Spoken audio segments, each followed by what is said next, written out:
Halo semuanya, selamat datang di pembahasan mengenai etika dan sistem ekonomi. Dalam kehidupan ekonomi, etika dan sistem ekonomi adalah dua hal yang saling berkaitan dan tidak bisa dipisahkan. Etika ekonomi berbicara tentang bagaimana manusia berperilaku dalam kegiatan ekonomi. Ia menilai apakah suatu tindakan, seperti jual beli, produksi, atau distribusi, dilakukan dengan cara yang benar, jujur, dan adil.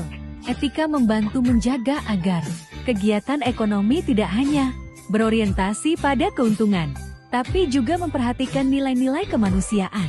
Sementara itu, sistem ekonomi adalah cara suatu negara mengatur kegiatan ekonominya, mulai dari produksi, distribusi, hingga konsumsi barang dan jasa. Secara umum, ada 4 sistem ekonomi utama, yaitu: pertama, sistem ekonomi tradisional, di mana kegiatan ekonomi masih berdasarkan kebiasaan dan tradisi masyarakat. Kedua, sistem ekonomi komando atau terpusat, di mana pemerintah memiliki kendali penuh atas perekonomian. Ketiga, sistem ekonomi pasar, di mana kegiatan ekonomi sepenuhnya diserahkan pada mekanisme pasar, dengan sedikit campur tangan pemerintah. Keempat, sistem ekonomi campuran, yaitu gabungan antara sistem pasar dan sistem komando, yang banyak diterapkan di berbagai negara saat ini. Nah, hubungan antara etika dan sistem ekonomi sangat penting. Etika menjadi dasar moral yang menuntun bagaimana sistem ekonomi dijalankan. Tanpa etika, sistem ekonomi bisa menjadi tidak adil, penuh kecurangan, dan hanya menguntungkan pihak tertentu. Sebaliknya, dengan etika, sistem ekonomi bisa berjalan seimbang, berkeadilan, dan berpihak pada kesejahteraan masyarakat.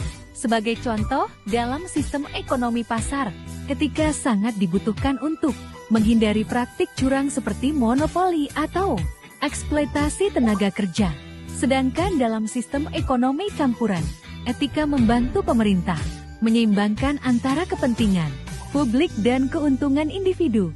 Kesimpulannya, etika dan sistem ekonomi tidak bisa dipisahkan. Etika menjadi kompas moral, sementara sistem ekonomi menjadi alat penggerak kegiatan ekonomi. Jika keduanya berjalan seimbang, maka akan tercipta perekonomian yang adil, berkelanjutan, dan manusiawi. Terima kasih telah menyimak. Sampai jumpa di pembahasan selanjutnya.